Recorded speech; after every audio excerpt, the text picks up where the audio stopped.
एखादी व्यक्ती अचानक बेशुद्ध पडली तर मदतीसाठी धावून जाणं ही माणुसकीची भावना आहे.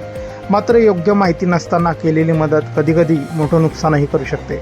सध्या सोशल मीडियावर असाच एक धक्कादायक व्हिडिओ व्हायरल होतो आहे. एका महिला शिक्षिकेला मदत करण्याच्या प्रयत्नात अशी चूक झाली की त्याचा गंभीर परिणाम त्यांना सहन करावा लागला. नेमकं काय घडलं याची आता चर्चा सर्वत्र सुरू आहे. मिळालेल्या माहितीनुसार ही घटना मध्य प्रदेशातील कैलारस परिसरातील असल्याचा दावा सोशल मीडियावर केला जात आहे.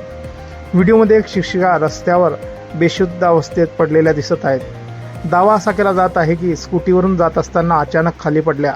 त्यानंतर परिसरातील नागरिक तातडीनं त्यांच्या मदतीसाठी धावले. यावेळी गर्दीतून 2 तरुण पुढे आले. शिक्षिकेला हृदयविकाराचा झटका आला असावा असा त्यांचा समज झाला. कोणतीही वैद्यकीय खात्री न करता त्यांनी लगेच CPR देण्यास सुरुवात केली. मदत करण्याचा त्यांचा हेतू चांगला असला तरी CPR देण्याची पद्धत चुकीची ठरल्याचा दावा करण्यात येतोय. शिक्षिका बेशुद्ध असल्याचा त्यांना त्या क्षणी काहीच समजलं नाही. मात्र त्यांना रुग्णालयात दाखल केल्यानंतर तपासणी दरम्यान धक्कादायक बाब समोर आली. चुकीच्या पद्धतीने CPR दिल्यामुळे त्यांच्या 2 बरगड्या तुटल्याचं डॉक्टरांच्या तपासणीत आढळल्याचा दावा करण्यात आला आहे.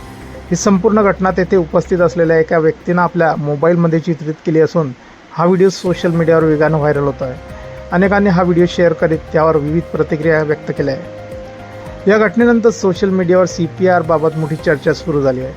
अनेकांनी मदतीसाठी पुढे आलेल्या तरुणांचा हेतू चुकीचा नव्हता असं म्हटलं आहे. एका नेटकऱ्यानं प्रतिक्रिया देताना लिहिलं आहे की संकटाच्या वेळी मदतीसाठी पुढे येणं महत्त्वाचं आहे. मात्र प्रत्येकाला CPR देण्याची योग्य पद्धत शिकवली गेली पाहिजे.